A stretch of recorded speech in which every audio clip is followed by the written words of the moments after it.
Hello, you are watching Practicing Alchemy with me, Jerry. This is a channel where you're going to get the truth and the whole truth because the veil has been lifted. And a lot of you have been asking me or like to discuss things like this with me. So basically I decided to come up with this video and other videos to kind of get my point across. Also to help. I do have to disclaim that I am not a therapist or a certified coach as of yet. But I do speak from my own personal experiences and hope that this can help people who are suffering in their own minds to feel validation. Validation is a very important human need, and if not met in a positive way, eventually we have a tendency to meet it in negative ways. So today's subject is ADHD, ADD, and emotional dysregulation in children and, yes, adults. In this first video, I'm going to be talking about what ADHD and ADD stands for, the history of diagnosing this coping mechanism, and also the criteria for diagnosing ADHD or ADD.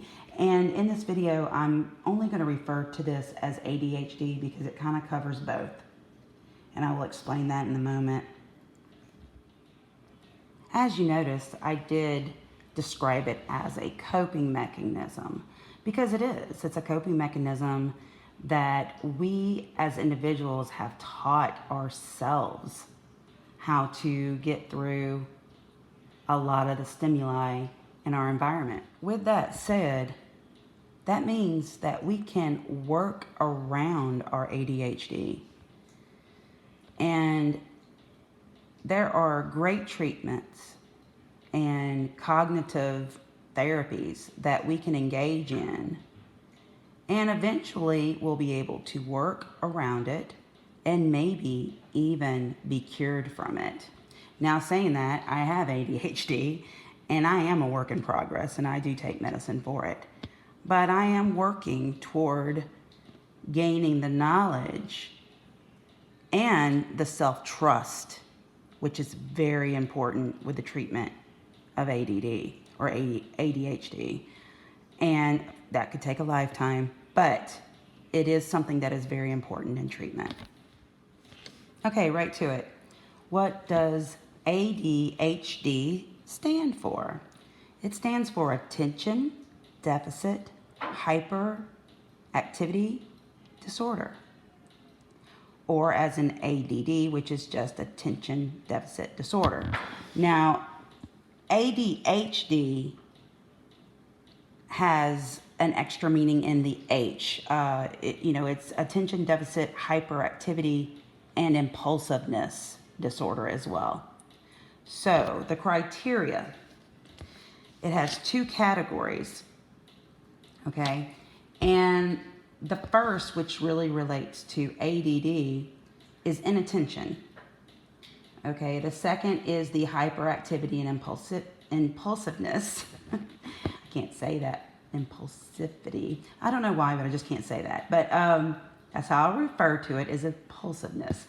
So this is the traits for the inattention. Now you must meet 5 or more of these traits and have been exhibiting the symptoms for 6 or more months. In the last 6 or more months, I should say. Okay, first trait, fails to pay close attention to detail. I always have a problem with this, fails to pay close attention to details. Pay attention. To me, I don't know why they came up with that phrase.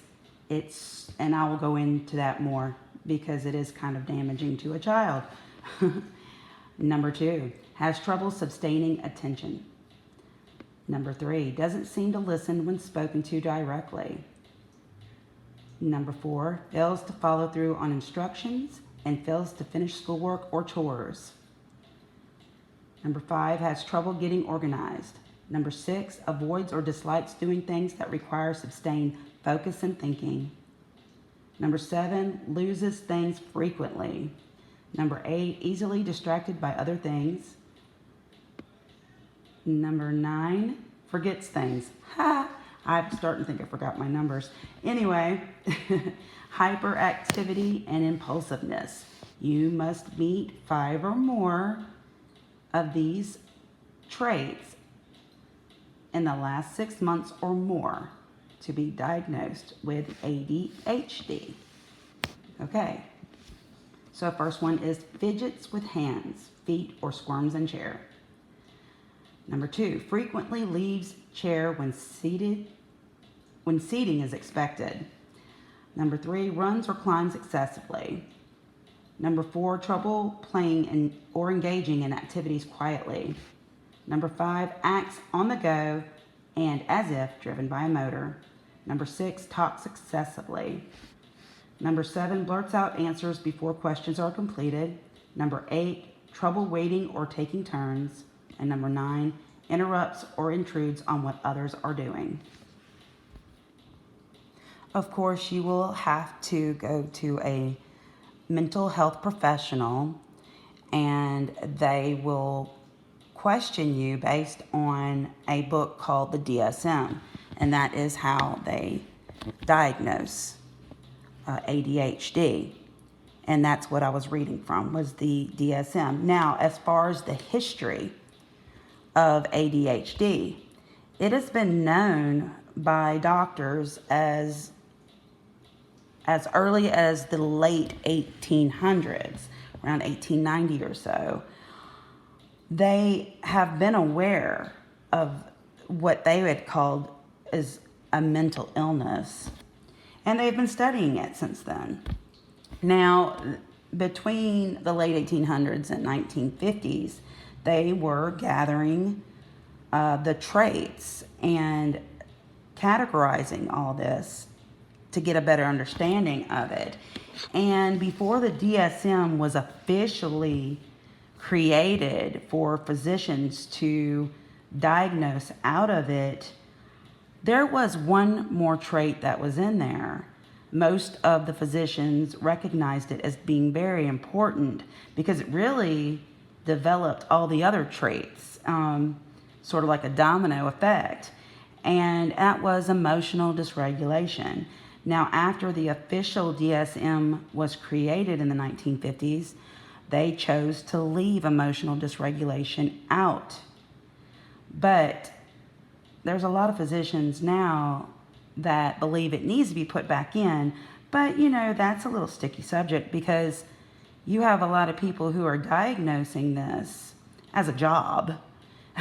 And, they may not actually be as in tune with emotions as we think. And they're just reading out of a book because they're book smart. So, you do have to be careful about emotional dysregulation and who you see for it. But I am going to get into why it's really important to understand emotional dysregulation with ADHD. Now, something you should know about the DSM, it has been updated 5 times. We are on the DSM-5 version now. So a lot of mental illnesses have been updated and corrected. And we still have hope for this. It's better to have a DSM than not have a DSM. It's good for people to kind of get on the same page and learn about this illness, as they put it, or, coping mechanism. So hopefully in the future, with more awareness, this will be something that eventually will be taught in schools on a different level, more on the emotional dysregulation of self-soothing. Now, in my opinion, everyone suffers from ADHD. I have learned in the last few years that it's a spectrum. It's a scale. Everyone's on it to a certain degree. There may be people who have problems with learning. They had bad grades as they were growing up, but their behavior was calm. They were able to function in society.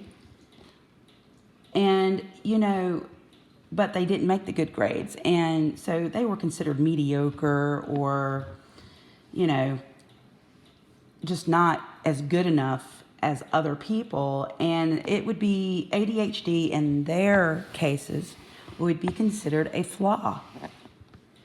Now, there are other people who have ADHD, but these are people who made great grades, did well, but they suffer and have problems with transitioning to different things and different subjects.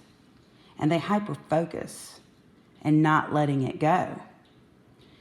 Now, society believes these people are geniuses because what happens is they create something in great detail.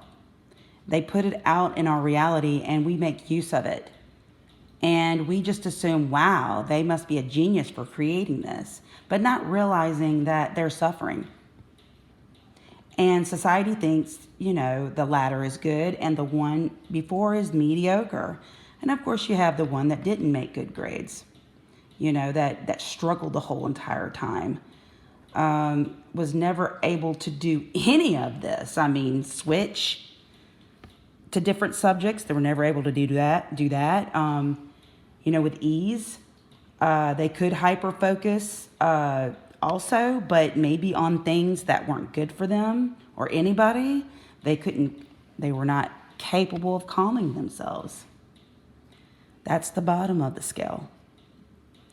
Now, if you think about that, and you think about our penitentiary problem we have, this is the beginning, the very, very beginning of mental illness.